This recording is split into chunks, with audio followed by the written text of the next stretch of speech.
حضور اکرم صلی اللہ علیہ وآلہ وسلم نے اللہ کے ہاں توبہ کی قبولیت سے متعلق صحابہ کرام کے سامنے بنی اسرائیل کے ایک قاتل کا نہایت خوبصورت اور ایمان افروز واقعہ بیان فرمایا کہ بنی اسرائیل میں ایک شخص چوری، ڈکیتی اور قتل میں بہت مشہور تھا اور نہایت معمولی سی بات پر قتل کر دیتا تھا۔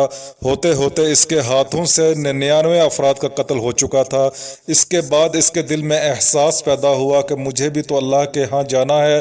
چنانچہ یہ فکر بڑھتا رہا اور لوگوں سے معلومات کرتے ہوئے سرگردہ شخص پھرنے لگا کہ کیا میری توبہ قبول ہو سکتی ہے یا نہیں۔ کسی عالم شخص سے ملاقات کی فکر ہوئی کہ معلوم کیا جائے کہ ایسے شخص کی توبہ قبول ہو سکتی ہے یا نہیں۔ اسی حوالے سے لوگوں نے ایک عابد شخص کے پاس جانے کا مشورہ دیا۔ اس شخص نے اس کے پاس جا کر مسئلہ معلوم کیا، کیا میری توبہ قبول ہو سکتی ہے اور کیا میری مغفرت ہو سکتی ہے جبکہ میں نے 99 انسانوں کی جان ماری ہے؟ تو اس عابد شخص کو اس مسئلے کے بارے میں زیادہ معلوم نہیں تھا، تو اس نے اپنی عقل سے قیاس آرائی کی کہ جو آدمی 99 انسانوں کی جان مار سکتا ہے، اس کو مغفرت کہاں سے ہوگی؟ چنانچہ اس نے کہہ دیا کہ تیری توبہ قبول نہیں ہوگی۔ تو اس شخص نے غصے اور جلال میں آ کر اس کو بھی قتل کر کے 100 کا ہنسا مکمل کر دیا کہ جب میری توبہ قبول نہیں ہونی تو تجھے بھی ختم کر کے 100 پورے کر دیتا ہوں۔ چنانچہ اس نے 100 کا ہنسا مکمل کر دیا، مگر اس کے دل میں پھر بھی یہ خیال تھا کہ میری مغفرت کی کوئی نہ کوئی شکل ضرور موجود ہوگی۔ اس لیے اس نے لوگوں سے پھر معلومات کا سلسلہ جاری کر دیا کہ روئے زمین میں سب سے بڑا عالم کون ہے، وہی میرے مسئلے کا حل بتا سکتا ہے۔ آخر لوگوں نے اس کو بتلایا کہ فلاں جگہ ایک عالم رہتا ہے، اس سے جا کے معلوم کرو۔ چنانچہ اس نے اس عالم صاحب کے پاس جا کر اپنی زندگی کی ساری کارگزاری سنائی اور 100 آدمیوں کو کس طرح سے قتل کیا، سارا کارنامہ سنا دیا۔ معلوم کیا کہ اب بتلائیے کہ میری توبہ قبول ہو سکتی ہے یا نہیں؟ کیا اللہ کے ہاں مجھ جیسے گناہگار کے لیے بھی مغفرت کا کوئی خانہ؟ تو اس عالم صاحب کو چونکہ علم تھا تو اس نے بتلایا کہ تیرے گناہ معاف کرنے میں اللہ کے ہاں کوئی رکاوٹ نہیں۔ اللہ کی رحمت کا سمندر تجھ جیسے گناہگاروں کے گناہوں سے بہت بڑا اور بہت وسیع ہے۔ چنانچہ اس عالم صاحب نے اسے مشورہ دیا کہ تم فلاں جگہ سفر کر کے جاؤ، وہاں کچھ اللہ کے نیک بندے رہتے ہیں، ان کا مشغلہ صرف اللہ کی عبادت ہے۔ ان کے ساتھ مل کر اللہ کی عبادت کرو اور نادم ہو کر اپنے گناہوں کی معافی مانگو، انشاءاللہ تمہاری مغفرت ہو جائے گی۔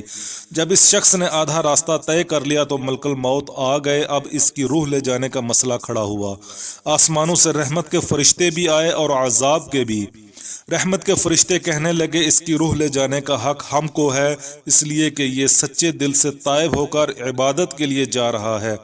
عذاب کے فرشتے کہنے لگے کہ اس کی روح لے جانے کا حق ہم کو ہے، اسی لیے اس شخص نے کبھی کوئی نیکی کا کام ہی نہیں کیا۔ اسی دوران آسمانوں سے ایک فرشتہ آیا۔ بعض روایت سے معلوم ہوتا ہے کہ یہ آنے والا فرشتہ حضرت جبرائیل امین تھے۔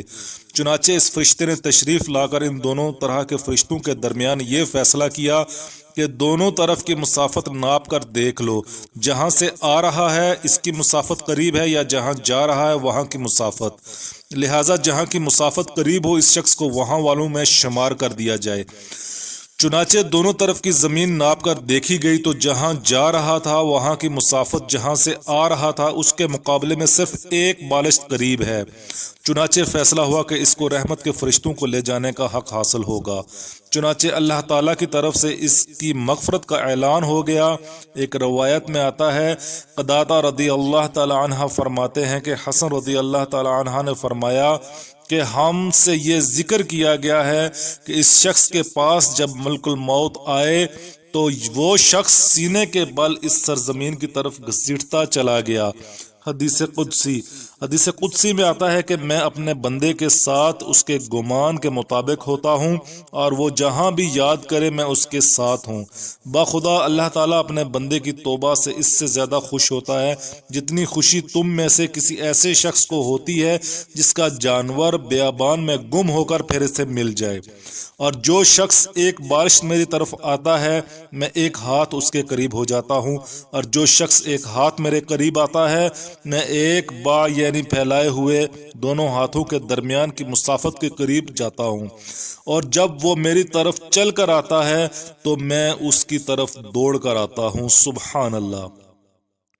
حاصل انسان جب بھی سچے دل کے ساتھ توبہ کرے گا تو اللہ تعالیٰ ضرور قبول فرمائے گا انشاءاللہ۔ یہ واقعہ خصوصاً ان حضرات کے لیے حوصلہ افزا اور معاونت کا سبب ہے جو کہ بڑے بڑے گناہ کر کے اب مایوسی کی زندگی گزار رہے ہیں، کیونکہ شیطان انہیں مایوس کرتا ہے۔